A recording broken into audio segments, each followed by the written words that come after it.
Vous avez un nouveau message. Et bonjour tout le monde, c'est Seb. Petit message juste avant de vous laisser profiter de cet épisode avec la collègue Sego du podcast Ohio. Épisode très cool, j'espère que ça vous plaira en tout cas. Je voulais vous donner une info avant que l'épisode démarre. Vous le savez peut-être ou pas, Y a-t-il un pilote dans le manga faisait partie depuis un petit moment d'un collectif, le collectif de l'imaginaire, qui était en fait une idée en fait de regrouper en fait plusieurs podcasts dans une même thématique, dans un même univers, pour avoir un Discord commun où les auditeurs pourraient venir et échanger avec nous en direct. J'ai décidé en fait ces derniers jours de retirer le podcast de ce collectif parce que j'estimais que j'avais plus forcément grand chose à apporter et dans les différentes directions que souhaite prendre ce collectif, je m'y retrouvais forcément, pas forcément en tout cas. Donc c'est pour ça que j'ai décidé de le retirer. Je l'utilisais essentiellement pour que ce soit un canal en fait de discussion avec vous auditeurs. Donc c'est pour ça que j'ai décidé en fait derrière à côté de réactualiser un Discord qu'on avait déjà en fait, mais qu'on avait laissé à l'abandon du fait qu'on avait ce collectif à disposition. Donc c'est pour ça que là j'ai décidé de le remettre un peu en service et pour ceux que ça tente, il n'y a rien d'obligatoire, c'est de nous rejoindre. Je laisserai le lien dans la description du podcast et dans les différents liens sur les réseaux sociaux. Vous aurez le lien du Discord et vous pourrez venir nous rejoindre sur ce Discord. Vous pourrez retrouver Y a-t-il un pilote dans le manga. Vous pourrez aussi retrouver Aiki dans ton podcast, qui est l'autre podcast que je fais avec le poteau Jazz, qui malheureusement aussi a quitté aussi le collectif. Voilà, hein, c'est une période comme ça, il n'y a rien de grave et rien de terrible en tout cas dans l'histoire. C'est simplement c'est des chemins qui se séparent à un moment donné. Et vous pourrez aussi retrouver, si un jour on arrive à le relancer, la waiting room. Faut qu'on arrive à trouver un système pour enregistrer parce qu'on aime aussi parler pop culture et on y arrivera. Voilà. Mais en tout cas, pour l'instant, en tout cas, ces trois podcasts là, ça n'a pas forcément vocation en tout cas dans un premier temps, à se développer. L'idée, c'est juste offrir une possibilité d'avoir une interaction parce que comme vous le savez, le podcast, mis à part sur Spotify for Podcaster, un petit peu Apple, mais c'est très mal fait. Il n'y a pas forcément d'interaction à la manière d'un YouTube. Donc c'est vrai qu'aujourd'hui, le Discord, c'est ce qui permet d'avoir une interactivité rapide et directe avec nous pour ceux et celles qui veulent échanger avec nous. Voilà, je m'arrête là. N'hésitez pas en tout cas à venir nous rejoindre et à discuter. Il n'y a pas de souci. Et je vous souhaite à tous une bonne écoute. Et je vous dis à très bientôt. Salut tout le monde.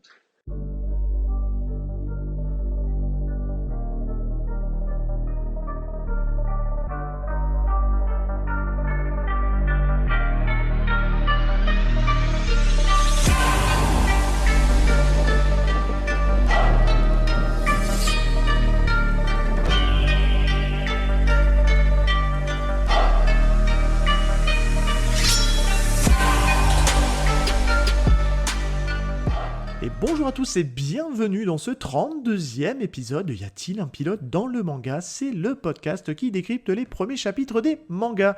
Je suis Seb et je suis toujours sans Val. Eh oui, portée disparue. Donc je dois inviter des gens pour venir parler avec moi de manga. Et aujourd'hui, je suis accompagné, elle est déjà venue, vous connaissez sa voix normalement. Je suis accompagné de Sego de Ohio Podcast. Salut Sego, comment ça va? Salut Seb, écoute, ça va très bien, je suis toujours aussi contente de venir sur YPDLM, je crois que c'est la 3e ou 4e fois. Ouais, ça doit c'est être toujours ça. un plaisir. Ouais, c'est cool, carrément. Ouais, t'es déjà venu quand même pas mal de fois. Je suis venue pour Chainsaw Man, Ouais, c'était le tout pour premier, ça. Naruto, Ouais, Naruto. et le dernier c'était l'épisode sur Blue Box. Oui, t'étais un peu l'invité de dernière Eh minute pour Blue Box, c'est vrai. Exactement. C'est vrai. De toute façon, Ouais. tous ces épisodes sont toujours dispo à l'écoute et ce qui est cool, c'est que les anciens, pour info, pour les auditeurs, on est en train de refaire toutes les jaquettes. C'est un peu mon truc du moment là où je suis en train de refaire les jaquettes sous le template que Val avait fait. Et ça permet de remettre en avant aussi les anciens épisodes. Et j'ai fait Chainsaw Man il n'y a pas si longtemps que ça. Et je suis assez content de mon visuel. Voilà, bref. Vous pouvez aller checker ça, les auditeurs, Bravo. si le cœur vous en dit. Bon, écoute, comment ça va depuis le temps? Est-ce que podcast toujours à fond dans les épisodes Ah bah oui, toujours. Mon podcast, alors pour celles et ceux qui me découvriraient par le biais de cet épisode, donc j'ai moi aussi un podcast sur les mangas. Ça a changé plusieurs fois en termes de Oui. rythme de publication. Un petit peu instable C'est sur le très concept. aléatoire. Oui. Voilà. Non, alors le concept, c'est à peu près toujours le même, c'est juste le rythme de parution. Où il y a eu un moment où c'était très soutenu, c'était 3 fois par semaine et clairement je tenais pas. Ah Et oui. donc là, on est vraiment sur une fois par semaine, sans jour défini, parce que j'ai arrêté de me mettre un jour en particulier. Je fais un petit épisode, ça peut être soit une analyse d'une œuvre, soit des reviews sur des lectures, soit un focus sur un personnage. Et depuis peu, mon concept un invité, un manga, où je n'ai absolument rien révolutionné, où j'invite juste quelqu'un pour discuter de manière très informelle d'un manga, soit qu'on a aimé, soit qu'on n'a pas plus aimé que ça. Pour l'instant, il n'y a eu que 2 épisodes, dont un avec toi, Eh ouais. Seb, sur Je ne suis plus ton Corps seul solitaire, invité. manga que nous... Voilà. Exactement. Je suis très Et le déçu. deuxième récemment avec Kevin de Podcast Manga sur Call of the Night. Voilà. Ouais, que j'ai écouté d'ailleurs, qui était très cool. Et ben merci. Vous pouvez me retrouver sur toutes les plateformes d'écoute, comme d'habitude. Hein. Et voilà. Hein, c'est très très cool. Après, c'est vrai que moi je te dis, c'est quand même chapeau hein, d'arriver quand même à tenir ce rythme. Et bon, du coup, je pense que maintenant tu te mets un peu moins de pression à avoir ce rythme Oui. un peu moins soutenu. Voilà, moi je me dis, j'essaie de faire au moins 2 sorties dans le mois. Ça me paraît déjà pas mal, en les espaçant de 15 jours. Après, quand j'ai une opportunité de sortir un épisode et de l'intercaler, je le fais. Mais c'est vrai que mine de rien, c'est du boulot. Hein. On se rend pas compte, les auditeurs, mais Ouais. on bosse hein, pour vous fournir Ouais, du ouais. contenu un minimum. Donc, mais voilà, on fait ça avec passion. Donc Mm. logiquement, c'est pas non plus une contrainte. Faut pas, en tout cas. Exactement. Et j'ai des épisodes quand même plus courts que les tiens. Oui, complètement, ouais, c'est sûr. Moi, je sais qu'en général, je suis plutôt sur du 1 heure et demie de moyenne.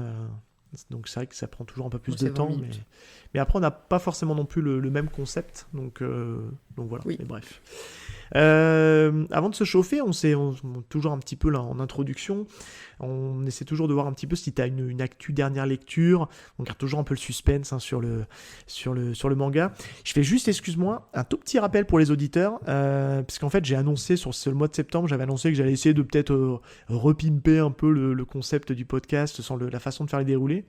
Et en fait, suite à l'épisode avec Valentin Paco sur Katsu, qui a en fait naturellement, lui, fait le déroulé en pas à pas du premier chapitre, avec du recul, je me dis, bon, finalement, c'est pas si mal en fait. Quand on arrive à le rythmer, qu'on arrive à trouver le bon invité pour le faire, c'est ça en fait que j'avais peur.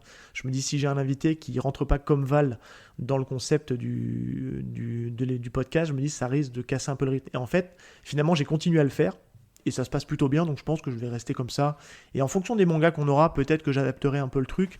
Mais pour l'instant, j'ai pas eu le besoin. Donc voilà, excuse-moi. Je referme la parenthèse. Non. Est-ce que du coup, tu veux commencer peut-être par ton actu et après on passe sur une lecture, si ça te va?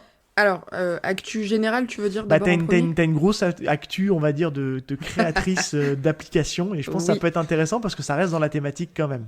C'est vrai. Alors du coup, encore une fois, pour celles et ceux qui ne le savent pas, qu'on n'a pas comme auditeur ou auditrice en commun, je suis depuis le mois d'avril en train de travailler sur un gros projet, qui est un peu le projet de ma life, de création d'applications de rencontres pour les geeks, les nerds, les otaku et tous les passionnés de pop culture au sens très large. Parce que pour le coup, ça ne sera pas orienté que manga, j'insiste là-dessus. Donc c'est vraiment l'idée qu'en fait, les gens puissent avoir un espace où ils échangent entre eux, ils rencontrent des gens, alors amoureuses mais pas que, parce que le but aussi, et c'est souvent revenu, les gens disent j'aimerais bien me faire des potes en fait qui aiment le manga, même si on sait bien que sur les applications, les tendances sont quand même plus au côté relationnel, amoureux C'est ça. qu'autre chose, mais ce sera en tout cas une possibilité.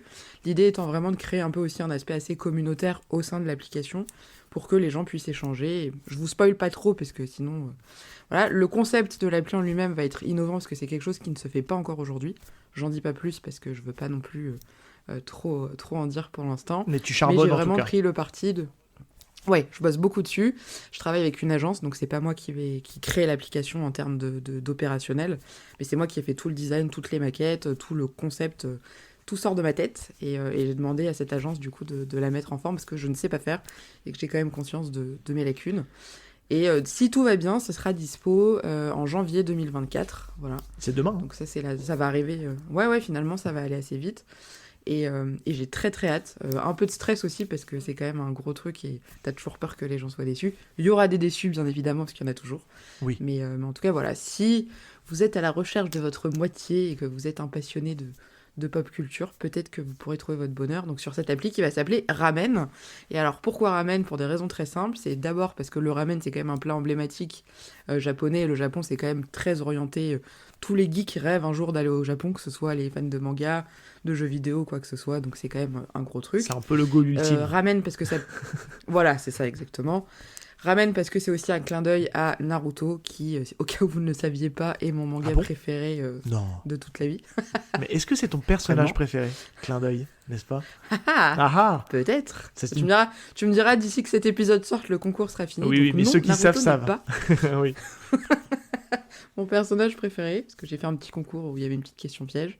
Et dernière raison, Ramen, parce que ça permet de faire plein de jeux de mots de merde.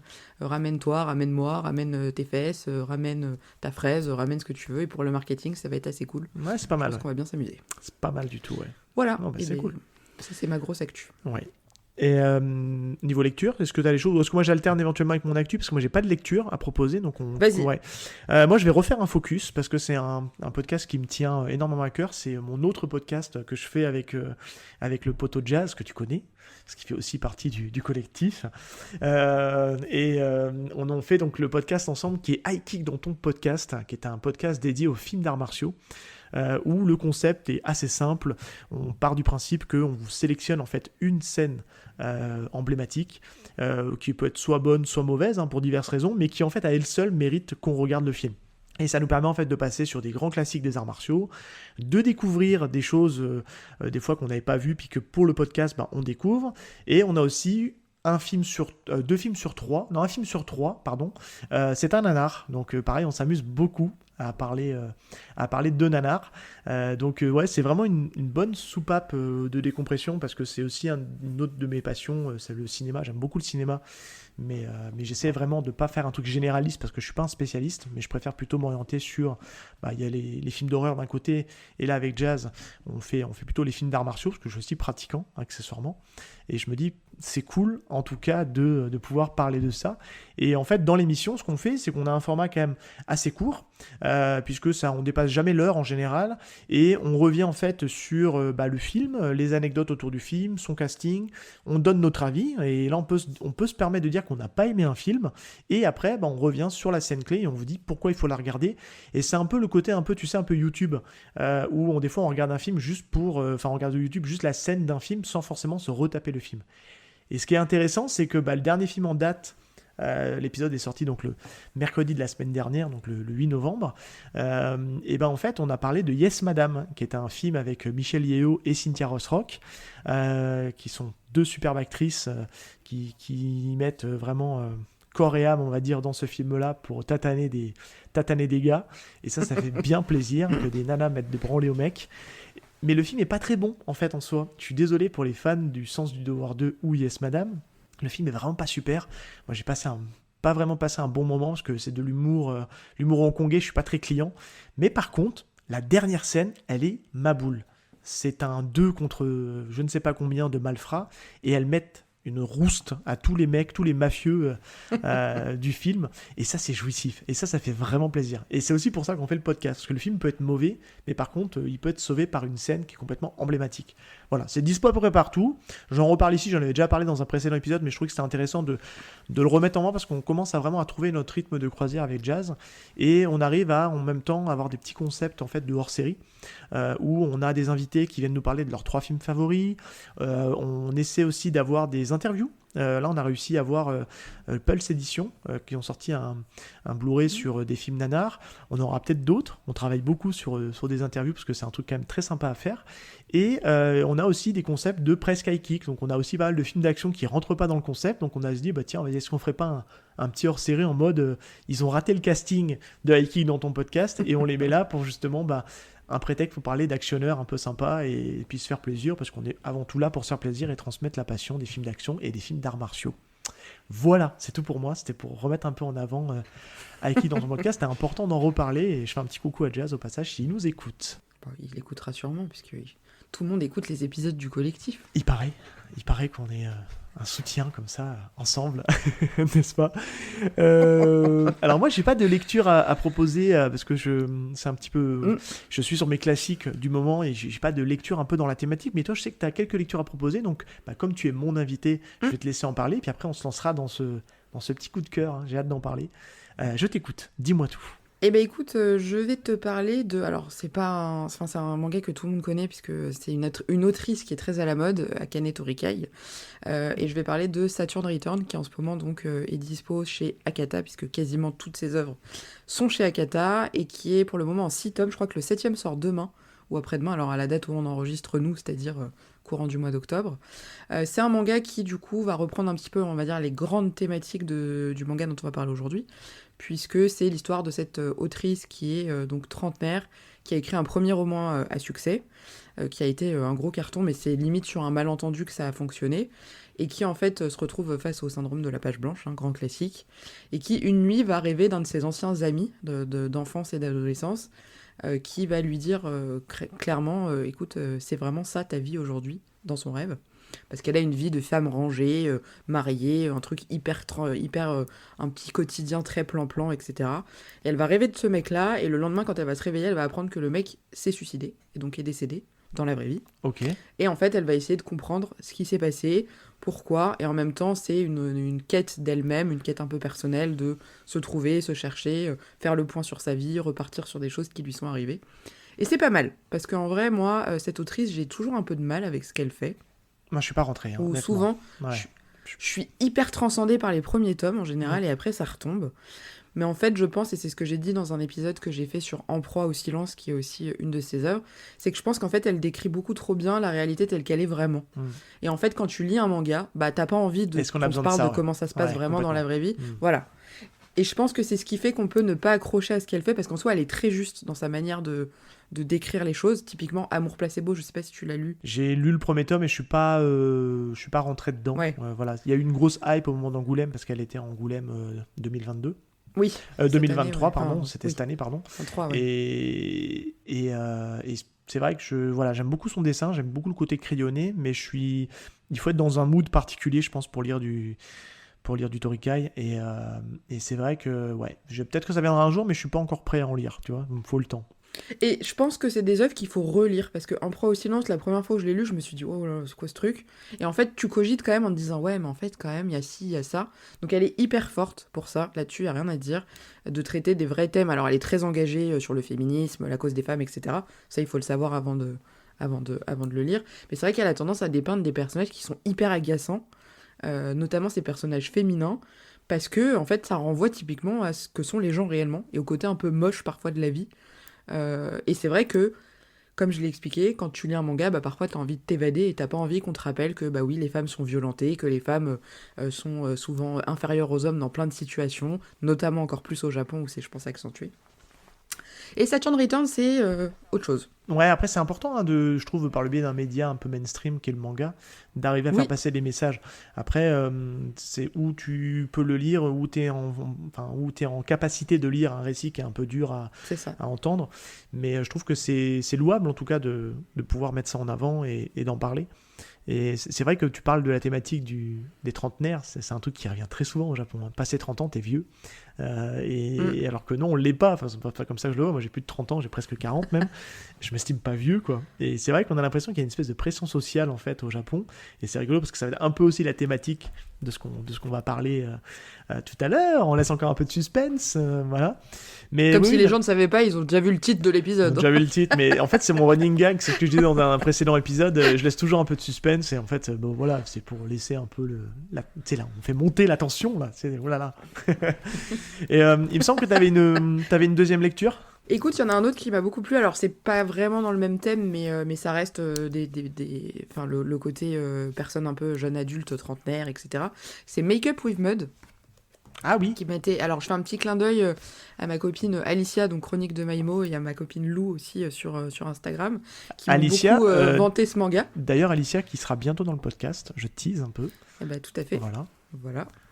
Alicia, et qui m'ont vendu ce manga en mode c'est génial. Et effectivement, c'est l'histoire de cette jeune femme qui donc est mariée, vit en couple avec son mari. Pareil, c'est une femme très dévouée, très attentionnée avec son mari, qui s'occupe toujours de lui, qui est toujours aux petits soins, et qui en fait se pose même pas la question de se dire est-ce que c'est peut-être un peu trop. Pour elle, c'est normal, qui un jour va décider de se maquiller. Parce qu'elle a envie comme ça d'essayer. Et en fait, son mari va lui faire une réflexion en lui disant « Mais attends, pourquoi tu te maquilles ? T'es en train de te salir, t'es en train de te souiller, etc. » Enfin, vraiment très violent. Et cette femme va donc... Elle travaille comme hôtesse d'accueil dans un... Je sais plus, c'est un centre commercial ou un événement. Elle est hôtesse. Mais alors hôtesse, vraiment hôtesse, pas hôtesse comme dans les cafés ou les trucs comme ça, escorte. Et un jour, elle va rencontrer ce personnage qui, alors d'apparence, ressemble à une femme, mais en réalité un homme qui a deux aspects où vraiment il assume complètement d'être un mec, mais à la fois il adore s'habiller avec des tenues féminines et se maquiller. Ce qu'on appellerait un peu un ravissante. métrosexuel aujourd'hui, peut-être, tu sais, Ou un non-binaire. Ouais, un non-binaire. Ouais, je sais pas. C'est un peu... Parce que c'est... Ouais. Il est pas vraiment trans parce qu'il va reconnaître lui-même qu'il s'identifie comme homme. Et il y a des moments où il va être habillé en tant qu'homme. Alors le dessin est magnifique. Et vraiment, c'est un beau garçon. Mais il y a des moments où il va avoir envie de mettre une perruque, de mettre une robe, de se maquiller. Ce sera une femme. Mais il va pas pour autant s'identifier comme une femme. Okay. Et il va lui faire découvrir qu'elle peut être hyper jolie encore plus avec son maquillage. Et en fait, ça va être toute cette relation entre cette nana, son mec qui est ultra toxique. Donc vraiment relation hyper malsaine, qui a une emprise sur elle, donc c'est vraiment autour de ça qu'est centré le récit, de montrer comment en fait cet homme a le pouvoir sur elle et comment elle va essayer petit à petit de s'extraire de ça grâce à ce nouveau personnage qui va être intégré, et c'est hyper bien fait. C'est très malaisant, surtout si on a du mal avec le côté un peu pervers narcissique, manipulateur, etc. Parce qu'en fait, même la manière dont c'est dessiné, c'est angoissant, c'est-à-dire que le mec il fait des sourires figés, où tu sais qu'en fait il a envie de démonter la meuf et la frapper. Ouais. Ah mais vraiment, et t'es là devant le truc, tu te dis oh putain c'est hyper gênant. Elle qui est toute mignonne et qui fait des trucs sans penser à mal et qui en fait se prend des scuds dans la figure.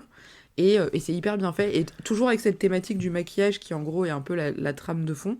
Et vraiment c'est un très gros coup de cœur. Donc là il y a 5 tomes de sortie, où le 5e pareil sort là cette semaine. Et c'est vraiment très chouette. Donc je le recommande. C'est pas du tout orienté... maquillage, nana, truc un peu girly. C'est vraiment la thématique du couple toxique, en fait. Voilà. Mais c'est bien parce que c'est vachement bien. Mais en fait, je trouve que on a besoin de ce type de récit-là aujourd'hui parce que clairement, on est dans une ère où le féminisme a décuplé. Et on essaie vraiment de recentrer la place de la femme. Moi, j'ai toujours été pour l'équilibre homme-femme, même avant que tout parte dans les extrémités. Et c'est important aujourd'hui d'avoir cet équilibre entre l'homme et la femme sur plein d'aspects, tu vois, sur le type de la relation. Et d'avoir ces récits-là qui montrent aussi aujourd'hui, parce que il y a malheureusement encore c'est insoutenable, mais il y a encore malheureusement beaucoup de femmes qui meurent, je sais plus la stat, mais il y a un certain nombre de femmes qui meurent tous les jours sous les coups de leur conjoint. Donc c'est une toutes les 3 minutes. Ouais, c'est lamentable. Enfin, je veux dire, il y a un moment donné, ça ne devrait même plus exister, mais on a des tarés partout malheureusement. Et je trouve que c'est bien de pouvoir l'exprimer dans ce type de support-là, encore une fois.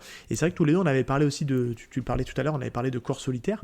Dans une autre mesure, on est aussi un peu dans ce côté du couple enfermé dans une relation fermée, qui est quelque part aussi toxique, hein, parce qu'on va se le dire, le mari de l'héroïne est aussi très toxique avec elle. Il la met dans une position et dans une espèce de prison mentale qui fait qu'elle a l'impression de toujours mal faire les choses, alors que c'est lui qui a cette façon de se comporter avec elle qui rend la relation insoutenable. Et c'est bien, je trouve qu'on commence à voir l'essor de ces types de récits-là, qui sont pour autant pas larmoyants, tu vois, pas non plus manichéens. Parce que je trouve que c'est important quand même aussi d'arriver à trouver le juste équilibre, de pas non plus tomber dans dans le fait de toujours peut-être casser l'homme aussi, parce qu'il arrive aussi à nous mettre aussi c'est entre guillemets ses ressentis, etc. Alors on arrive toujours à câbler ce truc-là parce que c'est mal ce qu'il fait et c'est pas bien, mais je trouve que c'est fait avec justesse. Voilà, c'est ça que je voulais dire. C'est peut-être un peu maladroit dans la manière dont je l'explique, mais en tout cas c'est important en tout cas qu'on ait ce type de récit-là. Et que ça puisse en tout cas être mis devant le grand public. Ok, est-ce que tu avais autre chose à dire sur Make Up with Mud ? Bon, c'est déjà pas mal. C'est déjà pas mal. C'est très bien, lisez-le. Ouais. J'ai oublié de te dire l'éditeur. C'est pas Kana ? C'est chez Meian. Ah, c'est Meian. C'est Meian, ok. Ouais. Eh ben, c'est cool. Meian qui est un éditeur sous les yeux. qui a un joli catalogue aussi. En parlant de joli catalogue, transition bien choisie, n'est-ce pas? Je suis très content. On va vous parler de l'œuvre du jour. Un petit rappel du concept s'impose avant qu'on démarre. Le concept du podcast, comme vous le savez, on analyse le premier chapitre du manga. En fait, c'est un prétexte pour parler de l'œuvre, de faire le point un peu sur le dessin, sur la façon d'écrire, etc. Les petites rêves qu'on peut voir éventuellement. Et puis surtout, vous transmettre en tout cas tout le bien qu'on pense de ces livres, de ces mangas, puisqu'en fait, à chaque fois, dans ce podcast, il n'y aura pas de haine, hein. On pourra des fois être un peu nuancé sur certains titres, mais globalement, c'est du positif, parce qu'on a besoin de positif aujourd'hui.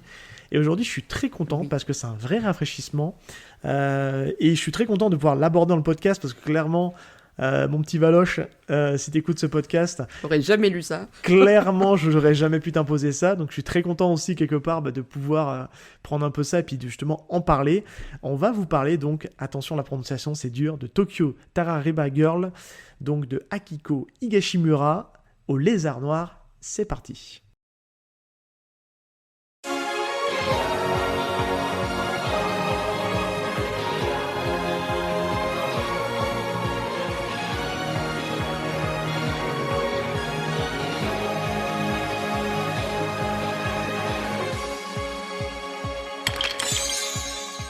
Alors, est-ce qu'on est d'accord qu'on va appeler ça TTG, peut-être? C'est peut-être mieux, non? Parce que ça va être dur de tout le temps dire le nom complet, parce qu'il y a un moment donné, je vais fourcher, puis je vais dire n'importe quoi. Donc, comme je disais, c'est un manga édité donc, en 9 volumes chez le Lézard Noir. On parlait de maison d'édition qui a un joli catalogue. Moi, je suis en pleine découverte du catalogue Lézard Noir. J'ai commencé avec Kengo Shinzo. Là, je m'attaque à Akiko Higashimura. Et franchement, c'est top. Franchement, c'est une vrai coup de cœur pour cet éditeur. Pépite. C'est des petites pépites. Donc, c'est édité, comme je disais, en 9 tomes. On est sur du Josei, puisqu'a priori, c'est édité dans un magazine de la Kodansha spécialisé dans le Josei. Le Josei, pour ceux qui ne verraient pas trop ce que c'est un peu la version adulte du shoujo. Un peu comme peut l'être le shonen et le seinen, donc c'est plutôt destiné à un public féminin, mais aujourd'hui, je pense qu'il y a beaucoup d'hommes qui lisent du josei et inversement, bref. C'est quelque chose, c'est une classification qui n'a pas de sens en France, je pense. Ça a du sens au Japon, on en a souvent parlé, parce qu'aujourd'hui, ils ont besoin de faire rentrer des trucs dans des cases. Aujourd'hui, on va plutôt dire qu'on est plutôt sur une comédie, avec de la romance et puis du girl power, on va dire. Voilà, c'est surtout un peu les thématiques qui reviennent. Il y a une suite qui a été prévue, une saison 2, qu'on commence à avoir en ce moment. Qui a déjà commencé. Qui a déjà commencé, ouais, exactement. Et il faut le signaler parce que l'éditeur le met beaucoup en avant, et je trouve ça très bien de le mettre en avant. C'est traduit par Miyako Slocombe, qui a fait un super travail de traduction, on y reviendra. Mais en tout cas, ouais, c'est une traductrice qui est très présente dans l'industrie manga, puisque elle traduit beaucoup de choses chez notamment Mangetsu aussi, et puis c'est elle qui est en charge de la traduction donc de TTG. Est-ce que tu veux nous dire de quoi ça parle, TTG? Eh ben écoute, Tokyo Tarareba Girls, oui carrément. Moi c'est un de mes plus gros coups de cœur, je pense, de cette année. Alors je précise parce que Seb l'a pas dit, moi j'ai lu tout le manga. Oui. Donc je connais toute l'histoire, je connais la fin, j'ai même lu le premier tome de la saison 2. Donc je suis vraiment, et moi je suis vraiment à fond, au premier adoré. Tome. Voilà. À l'instant on enregistre, j'ai lu que le le premier tome. Donc on a vraiment une lecture. Exactement. Voilà. Mais l'idée, on rappelle, ici, ça ne sera pas de vous spoiler l'œuvre. On va rester encore une fois sur le décryptage du premier chapitre. On vous donnera notre avis, avec mon avis de nouveau lecteur. Toi, ton avis peut-être de lectrice un peu plus accomplie. Tu pourras nous dire vraiment si ça vaut le coup d'aller jusqu'au bout. Et puis le tout, c'est de vous donner envie de découvrir cette petite pépite. Je te laisse nous dire de quoi ça parle. Tokyo Tarareba Girl, c'est l'histoire de Rinko, donc c'est la personnage, on va dire, principale, même si le récit est quand même axé autour de 3 personnages, qui est donc scénariste de séries télévisées. Ça fonctionne plutôt bien pour elle a sa petite vie tranquille. C'est donc une trentenaire, alors précisément elle a 33 ans, c'est important parce que ça revient très souvent dans le récit. L'âge du Christ. Ça tombe bien, c'est l'âge que j'ai en ce moment, donc voilà, c'est aussi pour ça que je pense que le manga m'a beaucoup parlé. Et elle a ses 2 meilleures copines, donc Kaori et Koyuki, donc respectivement, alors je sais pas si c'est du coup...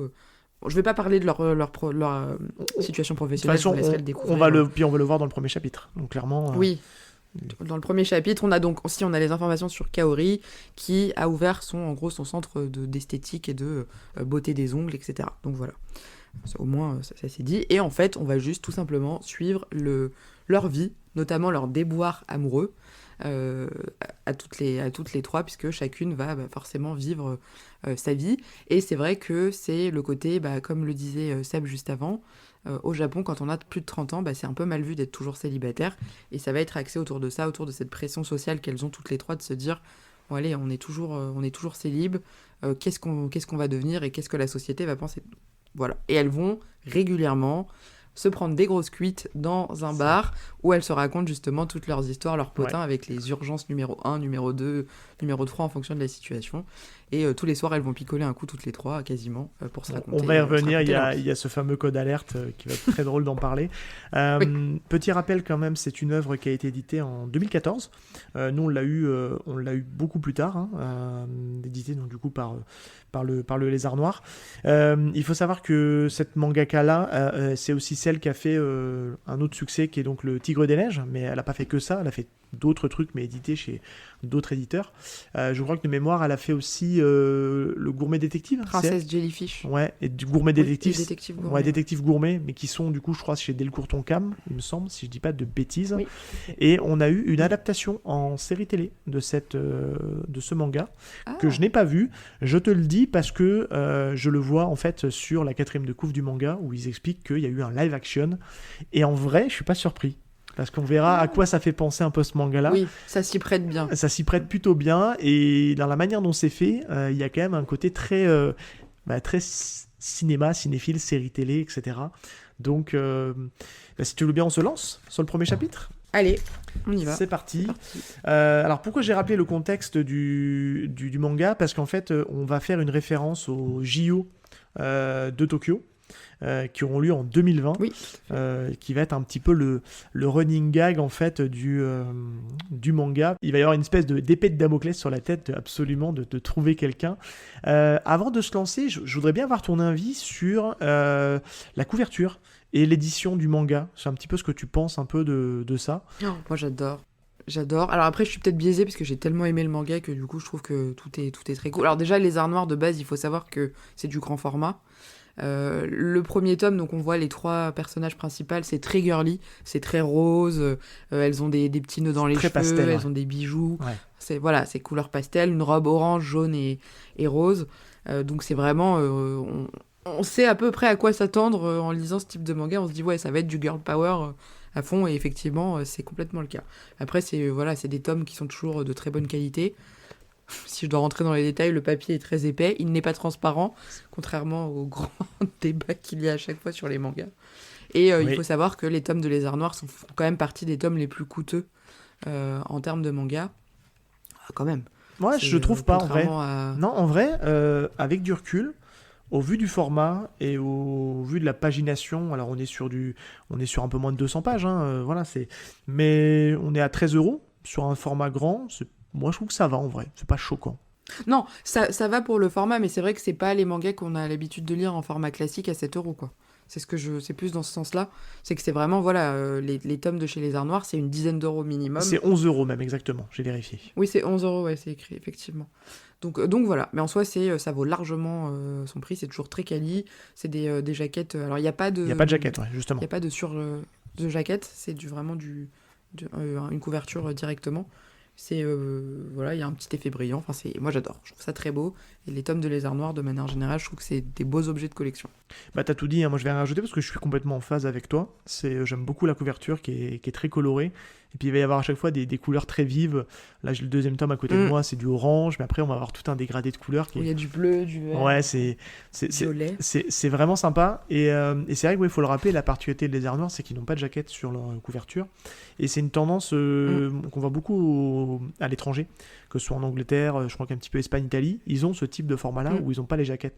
Et en vrai, moi ça me choque pas, parce que la jaquette, c'est quelque chose qui coûte cher, et je me dis que si l'éditeur lui permet de dégager un peu plus de marge, et financièrement que c'est moins coûteux à produire, moi ça me choque pas. En fait, je trouve qu'on a eu il y a eu une espèce une règle qui est qu'il faut absolument mettre une jaquette sur un manga.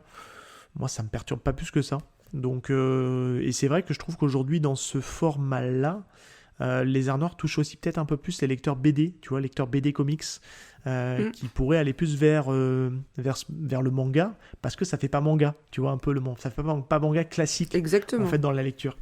Donc, en tout cas, ouais, je trouve même plus livre ouais, exactement. de poche. Et je trouve que c'est assez plaisant en termes de taille à lire, ça se prend bien en main, comme tu le dis, le papier il est de bonne qualité, donc en vrai, on n'a rien à dire sur l'édition parce qu'elle est très bien. Donc voilà. Donc, bravo les Arts Noirs. Bravo si vous les nous Arts Noirs, écoutez. continuez comme ça. Donc on se lance On adore. dans un premier chapitre qui s'appelle les Yakafokon. Alors ça, faudra en parler. Parce que quand on y arrivera dans le manga, pour justement la raison de ce titre-là, je trouve que la traduction, elle est parfaite. Et je trouve que vraiment, encore une fois, elle a fait un super travail de traduction, Miyako Slocombe. C'est vraiment de haute volée. Et j'ai envie de démarrer par ce petit préambule avec la phrase qu'on prête du coup à Rinko, qui est « C'est bien beau de dire Yakafokon, mais en attendant, on prend de l'âge ». Et je trouve que ça résume assez bien le manga. C'est avec Le manga, ouais. une illustration, on voit donc ce qui s'apparente à une tour Eiffel un peu. C'est un peu la tour Eiffel au Japon, mais en fait je crois que c'est une Oui, c'est la tour de c'est l'antenne radio en c'est fait. à Tokyo, je Ouais, crois, c'est ça. justement. La tour de Tokyo. Et je voudrais avoir ton avis donc de l'illustration qui illustre le premier chapitre, donc qui se nomme, je le répète, les Yakafokon, où on voit donc sur la page de gauche nos 3 copines et à droite un mystérieux personnage blond avec une sucette où il y a marqué Choose me, choisis-moi. Je vais avoir un petit peu ton avis. Honnêtement, petit regret de ce truc-là, parce qu'on le voit dans la manière dont c'est fait. J'aurais bien aimé l'avoir en couleur. Et je pense qu'elle doit être en couleur dans le manga japonais, parce que ça aurait fait une jolie illustration. Et je veux savoir un petit peu ce que tu penses un petit peu déjà de cette première illustration. Bah déjà, on reconnaît aussi la vague de d'Okusai là, qui est derrière. Je pense que c'est un hommage aussi à ça. Pour avoir lu, moi, tout le manga, c'est vrai que du coup, cette première image a une forte symbolique quand on connaît le reste de l'histoire. Alors, on revoit les 3 copines, donc toujours en mode super girly, et ce garçon qui est quand même un peu mystérieux, enfin, je sais pas si on peut dire ça comme ça, qui a un genre assez propre sur lui, donc il a une petite chemise, un peu androgyne, ouais. Il a même un regard assez féminin, je trouve, les cheveux mi-longs, je sais pas si on peut dire ça, et un petit air un peu lascif, mis de profil. Alors c'est très frustrant de devoir vous décrire ça si très vous blasé, très et blasé. sa petite sucette. C'est le principe. Il a l'air blasé et en même temps il est avec sa sucette où il y a écrit Choose Me. Donc voilà, ça en dit un peu long sur la suite. Et tu l'as pas précisé, mais c'est vrai qu'on le retrouve aussi à l'arrière sur la 4e de couverture. En couleur. Et c'est pour ça que je te dis que j'aurais bien aimé l'avoir en couleur, parce que ça aurait pu renforcer un peu ce côté un peu pastel, un peu très girly que dégage le manga, mais en vrai ça va, on survit par rapport à ça. Moi pareil, j'aime beaucoup cette illustration parce que, encore une fois, c'est mon premier manga de l'autrice et j'aime beaucoup son dessin. On y reviendra quand on prendra le temps de parler de son dessin et de la manière qu'elle a de dessiner. Ça a été un coup de cœur direct pour son dessin. Donc les Yakafokon, on démarre avec notre Rinko qui nous explique en fait que les JO auront lieu dans 2313 jours, c'est très précis, et qu'il faut qu'elle soit mariée d'ici là. C'est un peu son objectif, c'est son goal ultime. Et elle explique, et c'est une manière assez intelligente de nous introduire sa première copine, qui est donc Kaori, qui a monté son salon de beauté, comme tu le disais tout à l'heure en introduction. Et elle vient de se payer littéralement une manucure bling bling, comme elle dit, elle s'est fait plaisir. Ça a coûté 30 000 yens, donc environ 250 €. Moi, j'ai déjà envie d'avoir... Ce qui est hyper cher pour une manucure. Exactement. Voilà, je voulais avoir ton avis. Est-ce que c'est pas un peu beaucoup pour une manucure? Clairement. Non. La question se pose là. C'est abusé. Alors, à moins qu'elle ait des strass en or, franchement, une manucure au max, du max, c'est vraiment... si tu fais un truc de ouf, t'en as pour 100 balles. Et 100 balles, c'est vraiment un truc extraordinaire. 250 €. Est-ce qu'on pourrait pas dire que sa copine, elle l'a un peu enflé pour le coup? C'est pas sur la copine ou alors elle a utilisé des trucs ou alors c'est elle qui justement a voulu faire plaisir à sa copine et s'est dit tiens je te lâche un billet parce que t'es ma meilleure pote, je t'aide dans ton business. Mais 250 €, vraiment c'est la manucure grand luxe quoi. C'est ça. Donc après elle a plein de petits strass. Elle a dit c'est un truc manucure bling bling avec méga dose de strass, donc on suppose que c'est ça qui a fait monter la facture. Donc on apprend qu'en fait elle s'est payé ça pour le jour de son anniversaire, que elle en profite. J'aime beaucoup en fait cet échange entre voix off et entre guillemets l'échange direct en fait avec les bulles et compagnie. Mais elle explique que sa copine, elle a ouvert son salon de manucure dans le quartier de Omotesando. Alors je suis pas un spécialiste du Japon, mais ça doit être un quartier un peu hype du Japon. Et elle explique qu'elle est bien foutue, qu'elles se connaissent depuis le lycée et qu'elle a toujours pas de copain. Voilà, elle est dans la même situation et c'est là que elle nous explique qu'elle a 33 ans. Je trouve assez bien foutu puisque elle explique en fait que elle a eu une opportunité d'avoir un copain à 23 ans avec un mec un peu maladroit qui lui a fait en fait trop mignon, qui a voulu lui faire sa déclaration d'amour et elle lui a mis un gros vent, mais un gros râteau de l'espace. Ouais. De l'espace, ouais, de stratosphérique. Et la particularité, ce que je trouve assez drôle, c'est que 10 ans plus tard, en fait, elle bosse avec lui. Et je trouve ça à mourir de rire. Déjà, qu'est-ce que tu penses déjà de cette première entrée en matière dans la manière de d'écrire, un peu d'introduire les personnages? Qu'est-ce que tu penses de tout ça? Je trouve que, alors, on sent que c'est une nana qui écrit parce que c'est vraiment, je pense que toutes les meufs de 33 ans aujourd'hui, ou même moins d'ailleurs, se sont forcément reconnues dans cette scène où t'as le petit mec gentil qui t'aime bien et qui te kiffe et ça te fait de la peine de lui dire non parce que pour le coup c'est le mec que tu mets dans la friend zone forcément, mais qu'en même temps t'aimes vraiment beaucoup, donc tu te dis le pauvre, franchement c'est horrible. Donc ça c'est très mignon et je trouve que c'est une situation dans laquelle tout le monde se reconnaîtra. Et je pense inversement aussi, quand t'es un mec, t'as forcément, j'imagine, eu dans ta vie une fois une nana qui s'intéressait à toi et toi pas forcément. Donc je trouve que c'est hyper bien décrit, le côté lui très maladroit, très timide, et elle genre mais pas du tout en fait mec, enfin merci, je suis hyper flattée, mais il y a méprise quoi. Voilà, donc ça c'est assez bien fait. Et en fait, on découvre après justement son environnement de travail. On apprend qu'elle a réussi à s'installer comme scénariste indépendante, qu'elle a fait le scénario de sa première web-série. Elle rentre vraiment dans le détail et elle a son bureau dans lequel on vient lui commander des scénarios, etc.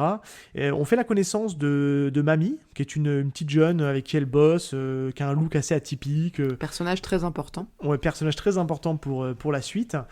Et on apprend que, et ça va être là, j'accélère volontairement parce qu'on va pas tout vous détailler, on va vous donner les scènes clés de ce premier chapitre, qu'il y a beaucoup de choses.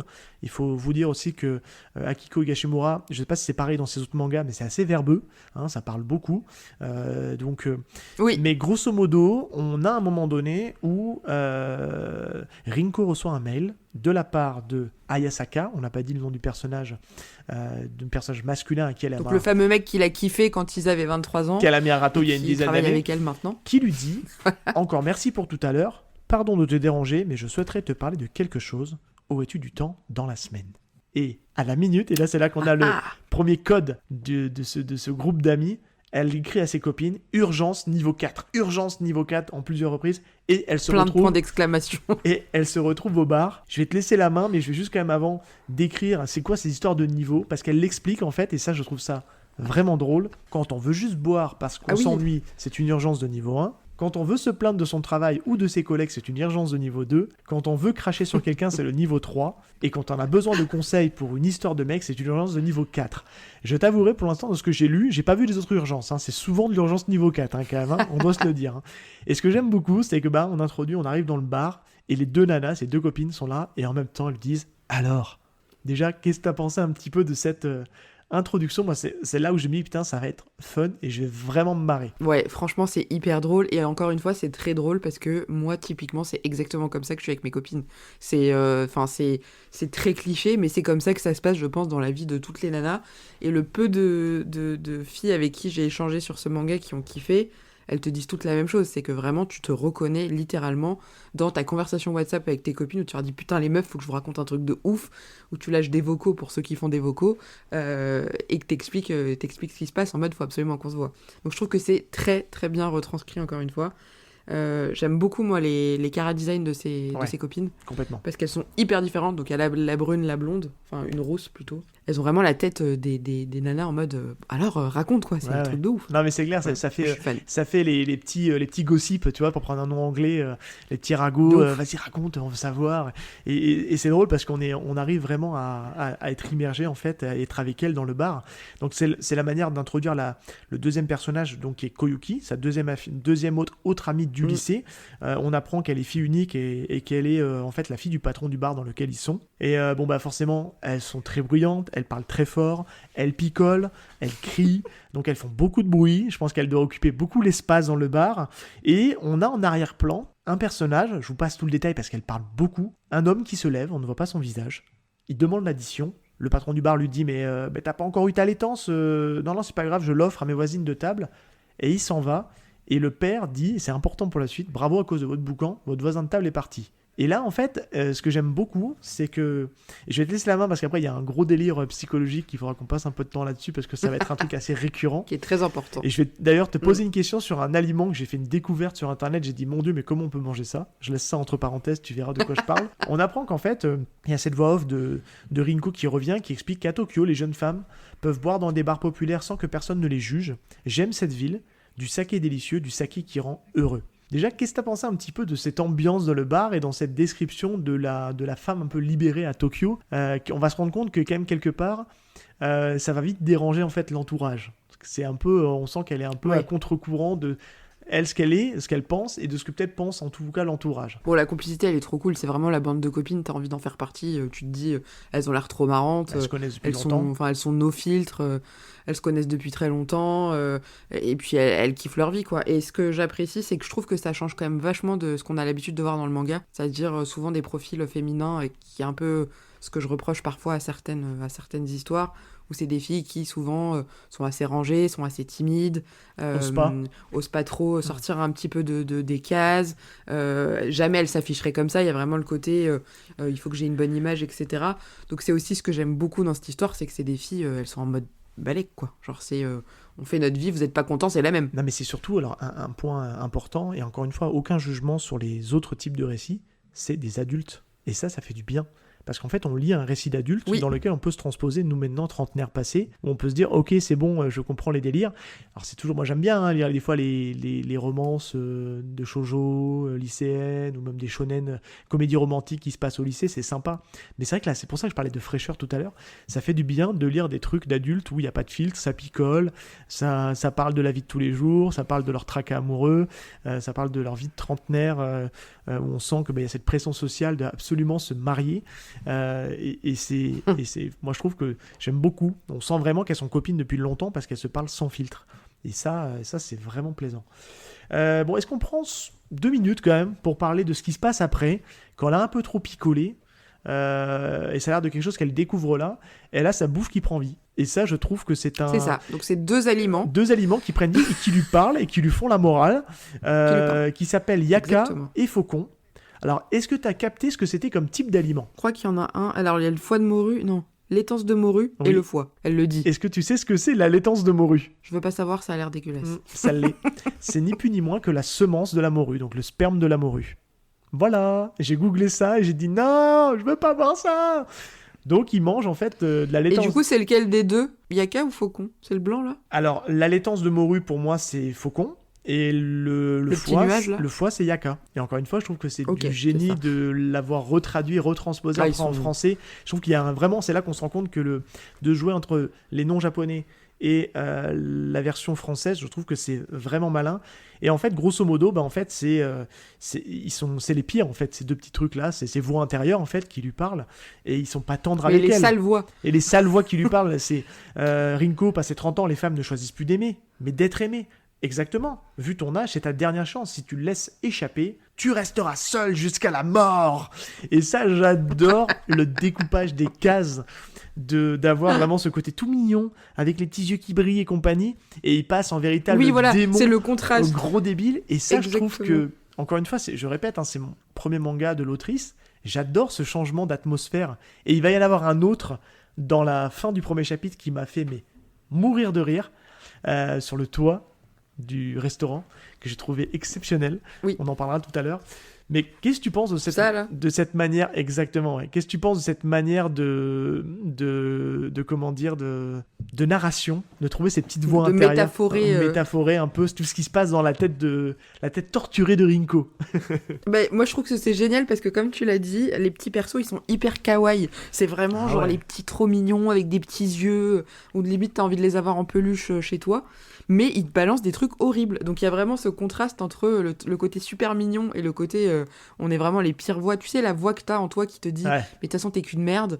C'est un peu ça, quoi. Mais tourné joliment. Et je trouve que c'est pas mal parce que, alors ça c'est important, c'est que vraiment ces deux personnages, c'est pas un spoil, vont être là pendant toute l'histoire. Oui, Donc c'est oui, ça, vraiment on se doute bien, ouais. Oui, forcément. ils sont des persos à part entière. Et ils vont vraiment avoir même un peu leur propre personnalité, donc c'est assez drôle. De mémoire, je crois que la laitance de morue c'est un mec et le foie c'est une fille. D'accord. Parce qu'il y a des moments où ils sont genrés comme ça. J'ai hâte. Alors à mon niveau, je l'ai pas, mais j'ai hâte de voir ça. Donc suite à un échange bien arrosé avec les filles au bar, notre cher Rinko décide de s'habiller et puis d'aller justement à cette invitation proposée par son collègue de travail, l'amoureux transi éperdu, qui donc il se retrouve au resto et puis c'est là qu'elle se fait le constat que il a changé, il est quand même pas si mal, on sent quand même que c'est un bon choix par défaut, hein, au pire de trouver mieux, quoi, tu vois. Voilà, c'est comme elle trouve pas mieux, forcément. Il a progressé dans le choix des vins, puisque ça a été un problème il savait pas choisir les vins, etc. Donc, ils se disent, bon, c'est peut-être un bon parti, finalement. La soirée se passe, etc. Ils passent une très bonne soirée tous les deux. Tout ça, pour ensuite arriver au constat qu'il se retrouve sur le toit, et elle lui dit, mais... Et là, j'adore cette manière de mise en scène, c'est que ça fait très... Elle est de profil, les cheveux au vent. Les cheveux dans le vent. Exactement. Elle lui dit, bon alors, c'est quoi, tu voulais me parler? J'imagine bien la voix comme ça, là. Et lui, il commence un peu à paniquer, parce qu'on l'a pas dit, mais c'est un personnage qui est pas sûr de lui. Et il me dit, là, désolé, je comptais en parler pendant le dîner. C'est voilà. Et puis il lui explique que, vu sa position actuelle, il y a toute une mise en contexte. Et il sort une boîte de sa poche. Et en fait, on fait le parallèle avec la première scène où, en fait, on l'a pas dit, mais il lui a offert une bague pour lui demander, en fait, de se mettre ensemble au vu d'un mariage. Tu sais, les Japonais sont très, j'arrive pas à dire, mais très traditionnels dans cette manière de potentiellement se marier avec quelqu'un alors que pour l'instant ils sont pas ensemble. Donc ils ont cette manière un peu atypique de faire leur demande en mariage. Et là, elle voit la boîte sortir, elle dit, oh là là, est-ce que ça serait encore une bague? Et Rinko. Et puis là, on a la moment solennel où, pareil, elle sourit, toujours cheveux au banc. Je t'en prie, dis-moi, je voudrais demander à ton assistante mamie de sortir avec moi en vue d'un mariage. Et là, j'adore parce qu'on a le moment où il lui parle de ça. On a son gros plan sur elle où elle sourit et elle a pas le temps de réagir. Visage figé. Et attention, visage figé. Éclair. Boum, ça tombe. Explosion, on a l'impression qu'il y a un missile qui est tombé sur Tokyo, et là c'est la déflagration, c'est le constat, et la urgence niveau 4 encore, elle se retrouve au bar à picoler. Et qu'est-ce que tu penses de cette manière d'annoncer en fait la nouvelle? Moi, je trouve que c'est trop bien. Parce que c'est tellement ça. Tu sais, quand tu t'attends trop à un truc de ouf, tu te dis, mais c'est sûr, c'est ça. Je pense à toutes les nanas qui imaginent la demande en mariage de leur mec et tous ces trucs. Et en fait, c'est pas du tout ça. C'est pas du tout et ça. Vraiment, le côté, tu te prends une explosion dans la face et tu tombes dans le vide. Moi, je trouve que c'est hyper bien imagé. Tu sais, ce sentiment horrible où, genre, tu vas te déclarer à quelqu'un ou j'en sais rien. Et tu te dis, mais c'est sûr. Et en fait, la personne te dit, bah non, en fait, je suis amoureuse de ta meilleure pote ou de ton meilleur pote. Et t'es là, genre, oh, je l'avais pas du tout vu venir, quoi. Et c'est en plus sa collègue qui est plus jeune qu'elle, qui est plus jeune de moins d'une dizaine d'années, je pense, un truc comme ça. Et c'est d'années, ouais. Assez et fou. même plus jeune que lui, du coup. Oui. Et en fait, le gars lui dit, en gros, meuf, je veux ton aide pour la demander en mariage, quoi. Donc toi, la vieille conne, j'en veux pas. Mais enfin non, il est pas comme ça parce que c'est un très gentil personnage. Oui, il est bienveillant. Mais du coup, la meuf est anéantie. Ah oui, elle est anéantie. C'est trop bien. Et tu les vois après toutes les trois. Donc elle retourne au bar avec ses copines et tu les vois donc les deux copines la main dans la tête, enfin la tête dans les mains en mode désespoir total. Elle qui s'enfile une bière genre cul sec. le désespoir. Et tu vois dans ses yeux que ça y est, elle a eu un bug court-circuitage dans son cerveau. Ah oui, elle est en Le dessin a changé. elle est en elle est PLS, limite elle l'insulte de pédo parce qu'il sort avec une fille plus jeune, enfin tu vois, ça part loin. Tout à fait. Et là, ce que j'adore, changement d'ambiance, on a ce fameux personnage mystérieux qu'on suppose être le même personnage qu'à l'autre scène du bar qui dit « c'est pas fini ce boucan, déjà l'autre fois », 3 petits points. Et en fait, il leur explique... et j'adore, il part dans un monologue où il les atomise, déjà elle était déjà bien atomisée par rapport à ça. Il leur dit « franchement, je suis épaté. Pouvoir s'exciter autant avec des yaka faucons à votre âge, y'a qu'à faire un régime, faut qu'on tombe amoureuse. Pendant votre truc, c'est pas une soirée entre filles, mais c'est une réunion de vieilles commères autour du puits du village. Non ? Bref, laissez tomber. Vous n'avez qu'à, on tourne la page, continuez avec vos yaka faucons en vous enfilant de la laitance de morue, bande de yaka faucons, et il part tel un prince. Amusez-vous bien, les vieilles. Et j'adore parce qu'à ce moment-là, on a un gros plan sur le visage du personnage qu'on nous a caché tout le long du premier chapitre, et ça s'avère être quand même, je pense, un turbo beau gosse, assez jeune, qui prend son petit verre au bar et qui les atomise, les laissant sans voix, à tel point qu'on a la voix off de la fille qui dit « c'est bien beau de dire yaka faucon, mais en attendant, on prend de l'âge et apparemment, il nous reste plus beaucoup de temps. » Et du coup, ça nous fait un rappel du début du premier chapitre, où justement, c'est la même phrase, et qu'on a le compte à rebours qui est lancé. Qu'est-ce que tu as pensé de ce premier chapitre ? Et beaucoup de bien, puisque du coup j'ai continué, parce que ça te met... En fait, je trouve que ce premier chapitre résume très bien tout le reste du manga. Donc je pense que si vous accrochez déjà dès le premier, vous aimerez la suite. Donc évidemment, ça se finit sur un espèce de cliffhanger, ce premier chapitre, genre, qui est ce mystérieux jeune homme blond ? Du coup, il a les cheveux blonds. C'est ça. Et on se doute bien que vu qu'il est sur les couvertures et que là, il apparaît un peu en mode je suis une star, qui va avoir un rôle important pour la suite de l'histoire. Complètement. Mais moi, j'ai adoré. Alors après, je sais que ce que les gens reprochent souvent à ce manga, c'est le fait qu'il y ait beaucoup de texte, comme tu l'as dit. Ça parle énormément. Ouais. C'est vraiment des cases très surchargées avec beaucoup de dialogues, parce qu'il y a à la fois les conversations qu'elle a réellement avec les gens dans la vraie vie, mais il y a aussi tout le côté où elle se parle à elle-même dans sa tête, toute la voix off. Et c'est vrai que c'est un peu chargé. Donc si vous aimez les trucs hyper épurés, clairement ça peut vous fatiguer. Et souvent il y a des gens qui ont dit j'ai pas trop accroché à cause de ça. Mais c'est hyper drôle. Ouais. Enfin, franchement. Après nous on est des pipelettes tous les deux, donc peut-être que ça nous parle parce qu'on aime trop parler. C'est ça. Non, mais je peux comprendre que ça gêne certaines personnes pour le coup. En tout cas, moi je trouve qu'on en a pour notre argent. Moi je trouve que c'est un premier chapitre déjà qui est super efficace, qui donne clairement les intentions de l'autrice, sur ce côté complètement décalé, sur on va dire les démons intérieurs de Rinko, qui se bagarre avec justement, on sent le poids de l'âge, cette pression sociale qui dit qu'il faut absolument être marié, parce qu'après on est périmé. Ça, j'adore mais c'est pris avec beaucoup d'humour.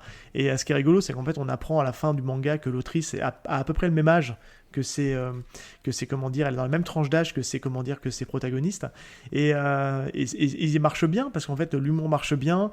Moi le côté pipelette, ça me dérange pas du tout, comme tu le disais, et je trouve qu'on en a pour notre argent, parce qu'en fait il faut rappeler, comme on dit, c'est un manga qui coûte 11€, et on passe du temps à le lire, et ça fait du bien de pas évacuer un manga en 20 minutes. Parce qu'il y a du pampan partout, et encore une fois c'est une lecture qui est vraiment rafraîchissante. Je voudrais un peu approfondir avec toi, c'est déjà un petit peu c'est ton ressenti sur le dessin de Akiko Higashimura, qui est quand même, on va se le dire, assez atypique, enfin pas atypique, il est dans les codes shoujo, mais on reconnaît sa marque de fabrique, je trouve. C'est vraiment, elle a son trait à elle. Surtout les yeux. Ouais, sur les yeux, ouais. Exactement. Elle fait des yeux assez particuliers, et je trouve que pour le coup, même si c'est un côté manga, parce qu'ils ont des très grands yeux, etc., mais je trouve que ça change de ce qu'on a l'habitude de voir en termes de dessin. C'est presque plus proche de la BD. Je sais qu'il y en a un que je cite souvent dans ce cas-là, c'est Urasawa, je trouve que c'est un peu pareil, où c'est vraiment un type de dessin qui est très, très particulier, et qui reste assez réaliste, parce que c'est vrai que souvent les mangas, ils ont quand même des têtes un peu pas déformées, mais ils ont des yeux gigantesques quand il y a les dessins sur les yeux. Et là, je trouve que ça fait plus BD. C'est très réaliste, et en même temps, ça reste... Je sais pas comment dire. Enfin, moi, j'aime vraiment beaucoup. J'aime beaucoup aussi le détail qu'elle accorde aux arrière-plans, parce qu'il y en a beaucoup. Très souvent, on a souvent des gros plans sur la ville, on a souvent des gros plans sur les personnages, etc. Et vraiment, je trouve que son dessin est c'est ce que tu as dit, rafraîchissant en fait. Bah, c'est ça en fait, je trouve que il y a ce côté, bon tu sais que t'es dans une façon de dessiner qui se rapproche en fait du style Shoujo Josei. On rentre vraiment dans cette ligne éditoriale, voilà, on voit très bien que c'est pas du shonen, hein, clairement dans le dessin, mais il y a ce côté assez réaliste, mais il y a ce côté aussi, je trouve qu'elle a un dessin assez rond, je trouve qu'il y a vraiment quelque chose qui fait que ça me parle.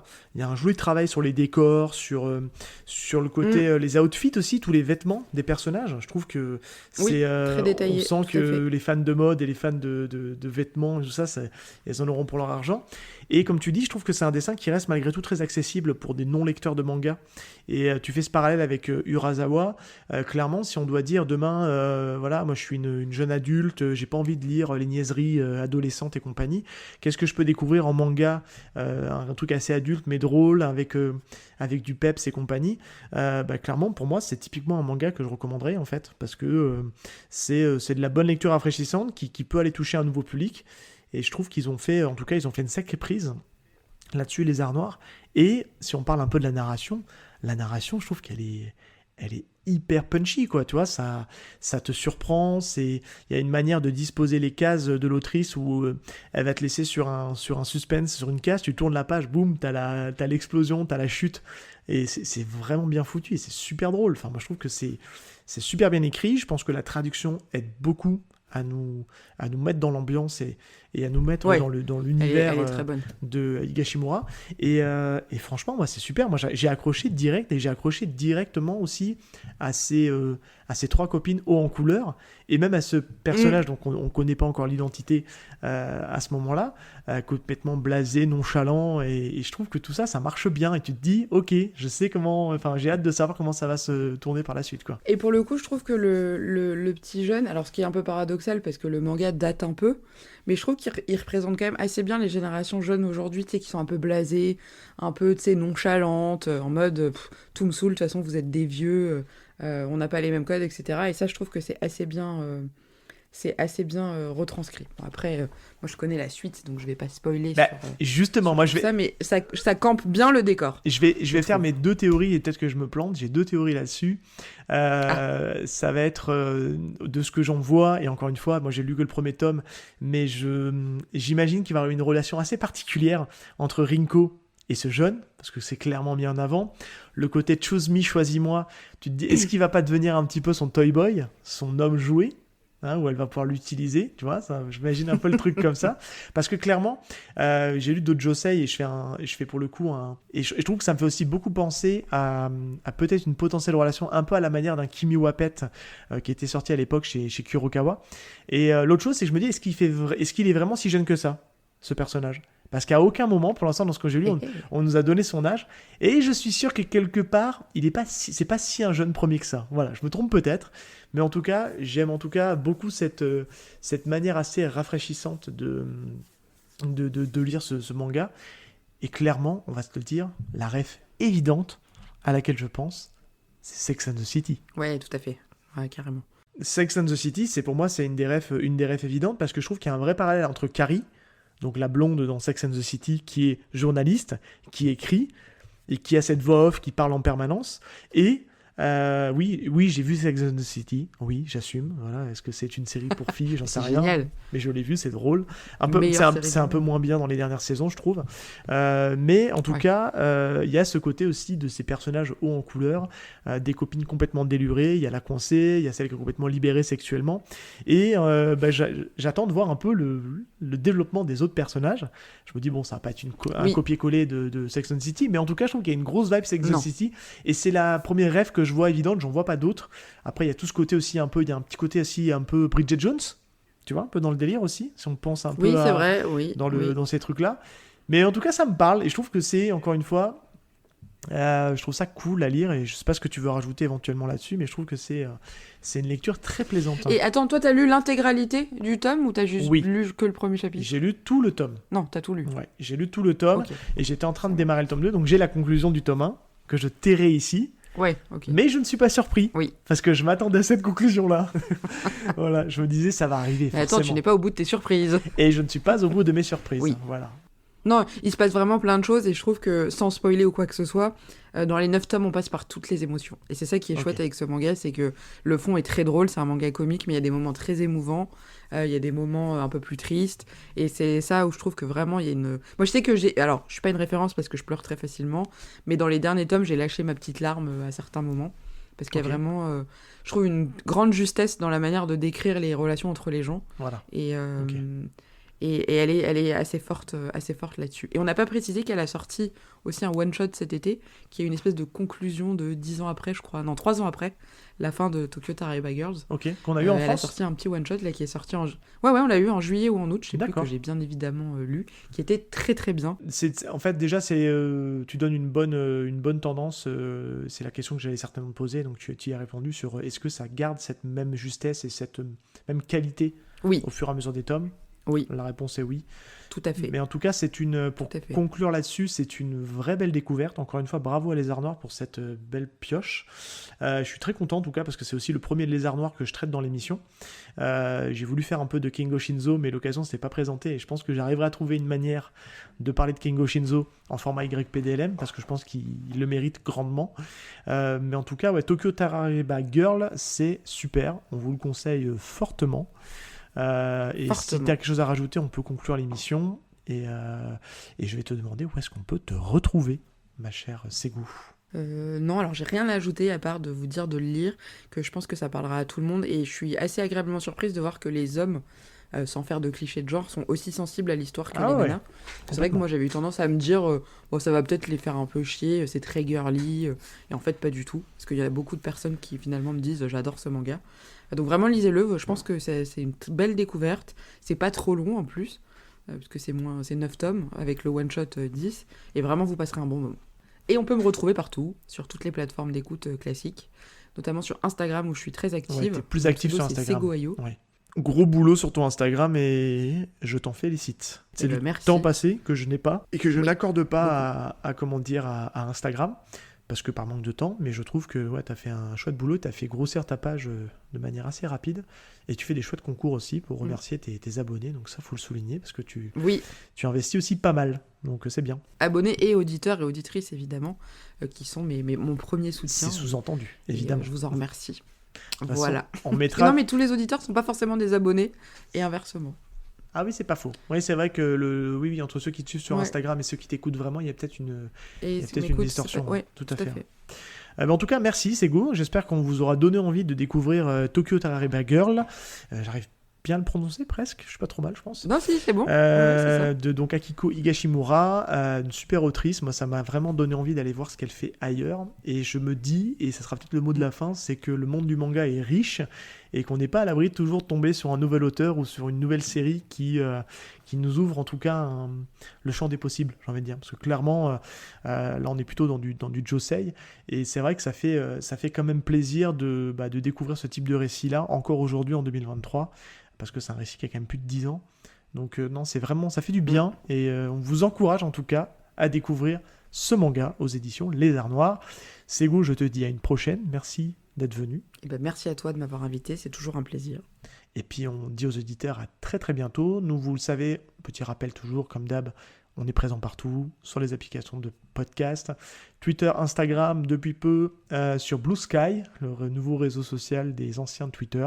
Bon, je ne sais pas ce que ça va donner, mais on y est en tout cas. Et puis voilà, on se dit à très bientôt pour un prochain épisode de Y a-t-il un pilote dans le manga ? Ciao tout le monde ! Salut, à bientôt.